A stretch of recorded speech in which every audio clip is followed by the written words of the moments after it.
আসসালামু আলাইকুম, কেমন আছেন সবাই? আশা করি আল্লাহর অশেষ রহমতে সবাই ভালো আছেন। আলহামদুলিল্লাহ, আমিও ভালো আছি। সবাইকে আরও একবার ওয়েলকাম জানাচ্ছি নতুন আরও একটি রেসিপি দেখার জন্য।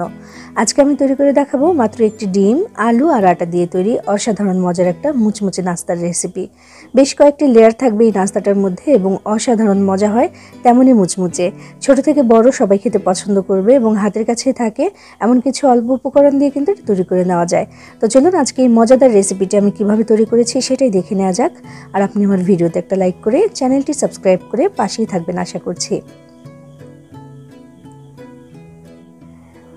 বিসমিল্লাহির রহমানির রহিম। প্রথমেই আমি একটা মিক্সিং বোলে নিয়েছি 2 কাপ পরিমাণে আটা।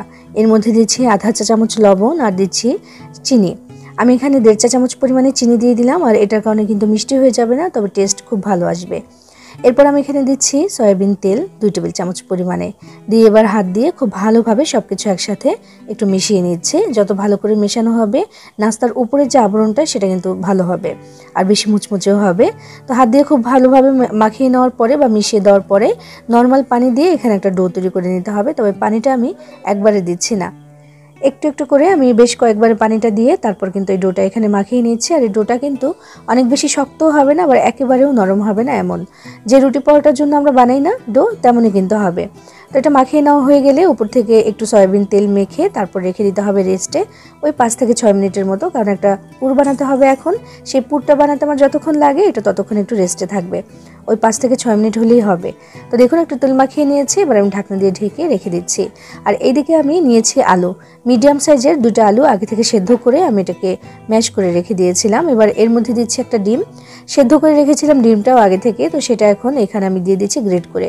গ্রেটারের যে মোটা অংশটা সেটা দিয়ে গ্রেট করে আমি এখানে দিয়ে দিচ্ছি, আর একটা ডিমই এখানে যথেষ্ট। তো ডিমটা আমি দিয়ে দিলাম গ্রেট করে। চাইলে কিন্তু এটাকে ম্যাশও করে দিতে পারেন আলুর মতো করে, তবে গ্রেট করে দিলে একটু ভালো লাগে খেতে।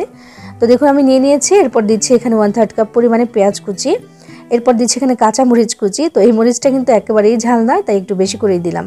দিয়ে দিলাম কিছুটা পরিমাণে ধনিয়া পাতা কুচি, আধা চা চামচ লবণ, আর 1 চা চামচ ধনিয়া গুঁড়া, 1 চা চামচ দিচ্ছি এখানে জিরার গুঁড়া, আর দিচ্ছি আমি এখানে লাল মরিচের গুঁড়া ওই 1 চা চামচের মতোই। হাত দিয়ে এবার ভালো করে আমি মাখিয়ে নিচ্ছি, একটা পুর বানিয়ে নেব আমি। তো এটা আসলে একটা আলু ভর্তার মতোই হলো, তবে একটু উন্নত মানের এমনি বললাম কারণ সাথে একটা ডিম দেওয়া আছে, তাই বললাম যে একটু উন্নত মানের আলু ভর্তা। আসলে যেমন খুশি করে বানিয়ে নিতে পারেন, যত ভালো করে বানাবেন তত বেশি ভালো লাগবে খেতে। নিজের পছন্দ অনুযায়ী আরও কোনো মশলা চাইলে অ্যাডও করে দিতে পারেন। তো মাখিয়ে নেওয়া হয়ে গেলে একটা পাশে রেখে দিলাম। আর এখানে দেখুন এই যে 5 থেকে 6 মিনিটের মতো ছিল এটা রেস্টে, মানে আমাদের আটাটা।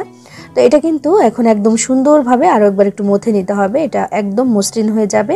আর এই যে একটা ডো হলো, এটা দিয়ে যে কোনো নাস্তা বানালে সেটা কিন্তু ভালোই হবে ইনশাআল্লাহ। তো এবার এটাকে 6 ভাগে ভাগ করে নেব। আমি 2 কাপ পরিমাণে আটা নিয়েছিলাম, 6টা রুটি আগে বেলে নিতে হবে, যেহেতু 6 ভাগে ভাগ করে নিচ্ছি আমি। তো 8টি নাস্তা হবে এই 6টা রুটি দিয়ে, আর প্রত্যেকটা নাস্তার মধ্যে 3টা করে লেয়ার থাকবে। আমি দেখিয়ে দিচ্ছি যে কিভাবে বানাবো আজকে এই নাস্তাটা। প্রথমে আমি একটু প্যারার শেপ দিয়ে দিচ্ছি সবগুলো লেচিকে। তো দিয়ে তারপর আমি একটা রুটি প্রথমে বেলে নিচ্ছি। আসলে সবগুলো রুটি বেলে নিতে হবে, একবারে বেলে নিলে একটু সুবিধা হবে বেশি। তো একটা বেলে তারপর দেখাচ্ছি আমি, একটু আটা ছিটিয়ে আমি একটা রুটি বেলে নিচ্ছি নর্মাল সাইজের, আমরা যেমনটা সবসময় বানাই রেগুলার সাইজের যে রুটিগুলো হয় সেরকম করে একটা রুটি আমি এখানে বেলে নিচ্ছি। একেবারে অনেক বেশি পাতলাও হবে না, আবার খুব বেশি মোটাও হবে না, যেমনটা রুটি হয় আর কি তেমন হলেই চলবে। তো আমি একটা রুটি প্রথমে এখানে বেলে নিচ্ছি, আর মাঝে একটু আটা ছিটিয়ে দিতে হবে যেন তাড়াতাড়ি হয়ে যায়, লেগে না যায়। তো দেখুন এই যে হয়ে গেছে একটা রুটি। এবার আমি যে আলুটা ভর্তা করে রেখেছিলাম পুরের জন্য, সেখান থেকে কিছুটা পরিমাণে এখানে নিয়ে এই রুটিটার মাঝখানে এইভাবে করে একটু ছড়িয়ে দিচ্ছি। তবে চারপাশে একটু জায়গা খালি রাখতে হবে, এমন গোল করে দেখুন একটু জায়গা খালি রেখেছি, ওইটা একটু পানি দিয়ে তারপর আটকে দিব। আঙুলের সাহায্যে একটু করে পানি আমি এখানে দিচ্ছি, খুবই সামান্য পরিমাণে, তবে এই পানিটা কিন্তু আঠার কাজ করবে। তো চারপাশে দিয়ে দিলাম একটু পানি, দিয়ে উপর থেকে আরও একটা রুটি আমি দিয়ে দিলাম, দিয়ে সাইডগুলো ঠিক এইভাবে করে একটু চেপে চেপে আটকে দিতে হবে। এটা কিন্তু আর খুলে আসবে না ইনশাআল্লাহ। তো দেখুন এই পানিটার জন্যই কিন্তু আটকে গেল খুব সুন্দর করে। রুটিগুলো যেহেতু আগে থেকে আমি একবারে বেলে রেখেছিলাম, তাই একটু সুবিধা হলো, এখন তাড়াতাড়ি হবে কাজটা। তো আরও কিছুটা পরিমাণে আমি নিয়েছি এখানে সেই পুর, নিয়ে একটু মেলে দিচ্ছি। আর মেলার সময় যদি মনে হয় হাতের সাথে লেগে লেগে উঠে আসছে, তখন কিন্তু হাতটা একটু ভিজিয়ে নিলেই হবে। তো যে মেলে দিলাম, আবারও আমি সাইডে একটু জায়গা রেখে সেই খালি জায়গায় আবারও আমি একটু পানি লাগিয়ে দিচ্ছি, দিয়ে লাস্টের রুটিটা আমি এখানে দিয়ে দিচ্ছি। মানে এক একটা নাস্তা বা মানে এক একবারে 3টা করে আমার এখানে রুটি লাগবে, এবং এই 3টা রুটি দিয়ে 4টি নাস্তা হবে। তো দেখুন এই যে আরও একবার এভাবে করে একটু আটকে দিচ্ছি আমি। দেওয়ার পরে এই যে সাইডের যে অংশগুলো সেগুলোকে একটু আঙুল দিয়ে এভাবে করে চেপে চেপে আটকে দিচ্ছি। আটকে দেওয়ার পরে দেখুন একটু এবড়ো থেবড়ো হয়ে আছে না সাইডগুলো, তো এটাও একটু ঠিক করে নিতে হবে। সেজন্য আমি একটা কাটার ব্যবহার করব, ছুরি দিয়েও করে নিতে পারেন। তো এই যে একটা কাটার নিয়েছি, নিয়ে এই সাইডের অংশগুলো সুন্দর করে একটু আমি বাদ দিয়ে দিচ্ছি, একটু সমান করে নিলাম আর কি দেখার সৌন্দর্যের জন্য। তো এটা করে দেওয়ার পরে এবার কিন্তু আর মাঝখান থেকে এটা দিয়ে কাটতে পারবো না, যেহেতু উঁচু আছে আর মাঝখানে পুরো আছে, সেজন্য আমি একটা ছুরি এখন ব্যবহার করব। ছুরি দিয়ে একটু 4 ভাগে ভাগ করে নিচ্ছি। হয়ে গেল এখানে 4টি নাস্তা। বাকি যে 3টা রুটি আছে না, ওগুলোকেও একইভাবে আমি এরকমভাবে 4টি নাস্তা করে নেব, মানে বানিয়ে নেব। মোট 8 টুকরো নাস্তা এখানে কিন্তু হবে। তো যে দেখুন এমন হয়েছে, বেশ বড় সাইজের হয়েছে। ভাজার পরে আরও ফুলবে, আরও বড় লাগবে দেখতে, মানে এক পিস খেলে কিন্তু পেট ভরে যায়। তো বাকি নাস্তাগুলো আমি রেডি করে দেখিয়ে দিচ্ছি। দেখুন এই যে 8 টুকরো নাস্তা এখানে হয়েছে, এটাকে একটা পাশে রেখে দিচ্ছি। এখানে একটা বাটিতে নিয়ে নিচ্ছি আমি আধা কাপ পরিমাণে আটা, আর এর সাথে নিচ্ছি আমি 3 টেবিল চামচ পরিমাণে কর্নফ্লাওয়ার। এটা নিলে অনেক বেশি মুচমুচে হয়। আর এখানে 1 চিমটি পরিমাণে লবণ দিচ্ছি, আর কিছুটা পরিমাণে কাশ্মীরি লাল মরিচের গুঁড়া দিলাম আমি এখানে একটু। এই মরিচের গুঁড়াটা কিন্তু একটু কালারের জন্য দিয়েছি আমি, একটু হালকা লাল লাল হবে, তবে ঝাল হবে না। আর কিছুটা পরিমাণে ধনিয়া পাতা কুচি দিয়ে এবার অল্প অল্প করে পানি দিয়ে একটা ঘন ব্যাটার তৈরি করে নিতে হবে। ঘন বলতে অনেক বেশি ঘন না, আবার একেবারেও পাতলা না, মানে আমি দেখিয়ে দিচ্ছি কেমন হবে। তো এখানে কিন্তু আধা কাপ পরিমাণে পানি লেগেছে আমার, খুব বেশি পানি আমি এখানে দিইনি। তো আধা কাপ পানি দিয়ে যেমনটা হয়েছে, এই যে এমন হয়েছে দেখুন। পানিটা একবারে না দিয়ে অল্প অল্প করে দেওয়াই কিন্তু ভালো, একটু বুঝে শুনে দিতে হয়। তো যে এমন হয়েছে, এবার আমি যেটা করব, চুলায় কিন্তু আগে থেকে আমি তেল গরম হতে দিয়ে দিয়েছিলাম। তেলটা একটু গরম হয়ে এসেছে, এবার 1 টুকরো করে নাস্তা নিয়ে আমি ব্যাটারের মধ্যে চুবিয়ে সরাসরি তেলের মধ্যে দিয়ে দিব। বিসমিল্লাহির রহমানির রহিম। দেখি একবারে কয়টা দেওয়া যায়, আমি দিয়ে দিচ্ছি সেটা। আর দেখুন চুলা রাসটা কিন্তু খুব বেশি বাড়িয়েও দেইনি আমি, অল্প করে রাখতে হবে, যেন একটা দিতে দিতে আরেকটা বেশি কালার হয়ে না যায়। আর তাছাড়াও ভেতরে যেহেতু অনেকগুলো লেয়ার আছে, সেগুলোও কিন্তু সেদ্ধ হতে হবে, ভাজা হতে হবে। এই জন্য চুলা রাসটা খুব বেশি বাড়িয়ে না দিয়ে একটু কমিয়ে রাখবো, যেন ঠিকঠাক ভাজাও হয় আর সুন্দর একটা কালারও কিন্তু এসে যাবে।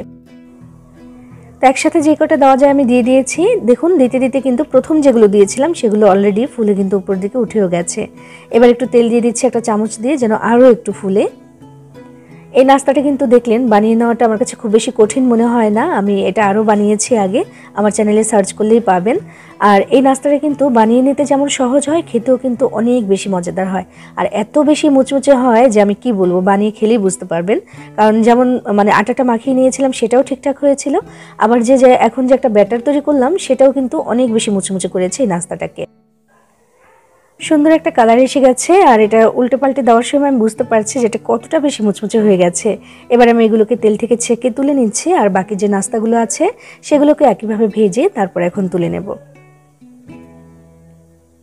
মাত্র একটি ডিম, আটা আর আলু দিয়ে যে এত মজার একটা নাস্তা তৈরি করে নেওয়া যায়, সেটা আপনি বানিয়ে না খেলে কিন্তু বুঝতে পারবেন না।